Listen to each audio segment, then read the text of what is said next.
ಮನೆಯಲ್ಲಿ ರಾಗಿ ಮುದ್ದೆ ಎಲ್ಲ ಮಾಡ್ತೀರಾ? ಮಾಡ್ತೀನಿ. ಏನ್ ಮಾಡಲ್ಲ? Non veg. ಏನ್ ತಿನ್ನಲ್ಲ? Non veg. ಏನ್ ನಿರಂಜನ್ ತುಂಬಾ ಇಷ್ಟ?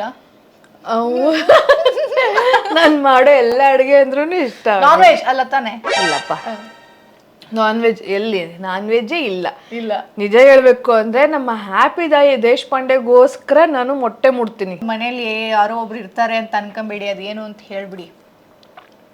ನಮ್ಮನೆ ರಾಜ್ಕುಮಾರ, ಪುಟ್ಟ ರಾಜ್ಕುಮಾರ, ನಾಯಿ ಮರಿ ಅಂತ ಹೇಳಕ್ ಇಷ್ಟ ಆಗಲ್ಲ, ನನ್ನ ಮಗ ಅಂತ ಹೇಳಕ್ ಇಷ್ಟಪಡ್ತೀನಿ. ನೋಡಿ, ನಮ್ಮನೆ ಕೂಸು, ನಮ್ಮನೆ ದೇವರು, ಪುಟ್ಟ ದೇವರು. ಆ ಸೊ ಆ ದೇವ್ರಿಗೋಸ್ಕರ ನಾನು ಮೊಟ್ಟೆ ಮಾಡ್ತೀನಿ. ದೇವ್ರಿಗೋಸ್ಕರ ಮೊಟ್ಟೆ ಮಾಡ್ತಾರೆ. ಇವ್ರದೇ ಒಂದು ಪುಟ್ಟ ದೇವ್ರು ಆಚೆ ಬಂದ್ಮೇಲೆ ಅದಕ್ಕೆ ಏನೇನ್ ಮಾಡಲ್ಲ. ಪ್ಲಾನ್ಸ್ ಇಲ್ವಾ ಯಶು? ಇದೆ. ಎವ್ರಿ ಇಯರ್ ಹಂಗ ಅನ್ಕೊಳ್ಳ, ಈ ವರ್ಷ ಲಾಸ್ಟ್ ಇಯರ್ ಕೇಳಿದಾಗ್ಲೂ ಇದೆ ಅಂದಿದ್ದೆ, ಅದು ಲಾಸ್ಟ್ ಇಯರ್ ಕೇಳಿದಾಗ್ಲೂ ಇದೆ ಅಂದಿದ್ದೆ. ಗೊತ್ತಿಲ್ಲ, ಈ ವರ್ಷ ಅನ್ಕೊಂಡಿದ್ದೀನಿ. ಅನ್ಕೊಂಡಿದ್ದೀನಿ ಇಲ್ಲ ಅನ್ಕೊಂಡಿದ್ದೀವಿ ಆಗ್ಬೇಕು ಇದ್ರಲ್ಲಿ. ನೀವು ಒಬ್ಬರು ಅನ್ಕೊಂಡ್ರೆ ಏನೂ ಆಗಲ್ಲ. ಅದೇ ನಮ್ಮ ಯಜಮಾನ್ರು ಹೇಳ್ತಾ ಇದಾರೆ. ಸೊ ನೋಡುವ, ಈ ವರ್ಷ ಕಿಚನ್ ಯಶಸ್ವಿನಿ ದೇಶಪಾಂಡೆ ಮನೆಗೆ ಬೈಕೆ ತಿರ್ಸಕ್ ಹೋಗುತ್ತೆ. ನನ್ಗೆ ಏನಾದ್ರು ರುಚಿಯಾಗಿ ತಿನ್ಬೇಕು ಅಂದ್ರೆ ನಿಮಗೆ ಫೋನ್ ಹಾಕ್ತೀನಿ, ಅಕ್ಷು ನಂಗೆ ಅದು ಬೇಕು, ಅಕ್ಷು ಇದು ಬೇಕು ಅಂತ ನಾನು ನಿಮಗೆ ಕಾಲ್ ಮಾಡೋದು. ನಾನು ಆಣಂತಿ ಆದಾಗ್ಲೂ ಒಂದಷ್ಟು ಕಾಳು ಪೌಡ್ರು ಅವೆಲ್ಲ ಮಾಡ್ಕೊಳಿಸ್ತೀನಿ ಆಯ್ತಾ?